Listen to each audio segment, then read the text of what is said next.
دلوقتي هنشرح نماذج تعلم الآلة الماشين ليرنينج مودلز بطريقة مبسطة وسهلة للفهم.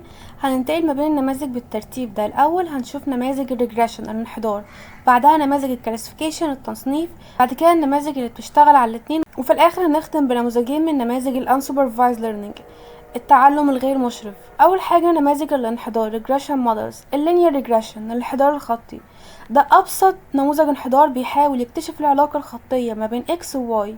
y ديت بتكون قيمه مستمره زي مثلا السعر، درجه حراره، اي حاجه ممكن تاخد اي رقم. الفكره ببساطه النموذج بيطلع لك معادله بسيطه زي ديت: y بيساوي mx زائد b.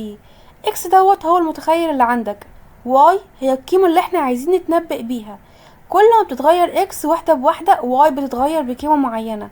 التدريب: عشان ندرب النموذج ده بنبدأ بتخمين عشوائي لمعامل ام دوت بيسميه الويت او الكوفيشنت، وقيمة بي بيسموها البايس. بعد كده بنستخدم التخمين دوت عشان نتوقع القيم الموجودة في البيانات، وبنقارنها بالقيمة الحقيقية عشان نحسب الخطأ الايرور. طب ازاي بنقلل الخطأ؟ النموذج بيبدأ يظبط قيمة الام والبي شوية بشوية باستخدام طريقة اسمها الجراديان ديسنت لحد ما يوصل لأفضل قيمة بتقلل الخطأ دوت لأقل درجة ممكنة. في حاجة عندنا اسمها البولينوميال ريجريشن الانحدار متعدد الحدود.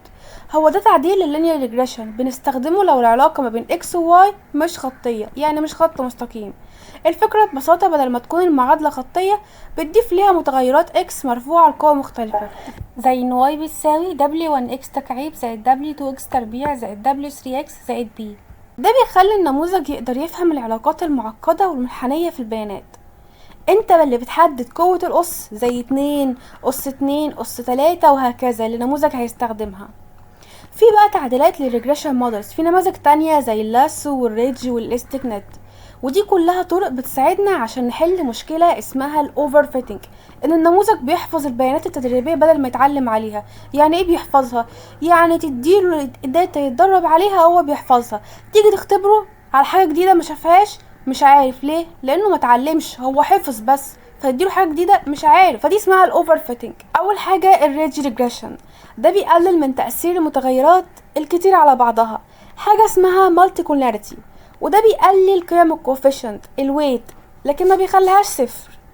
تاني حاجه اللاسو ريجريشن، ده مفيد لو عايز تختار اهم المتغيرات، هو بيصغر قيمة الكوفيشن ديت ممكن يخلي بعضها صفر، وده معناه ان المتغير ده ملوش اي تأثير في التنبؤ. تالت حاجة وهي الالاستيك نت، ده بيجمع بين مميزات الريدج واللاسو، يعني بيقلل تأثير المتغيرات وممكن كمان يلغي تأثير بعضها.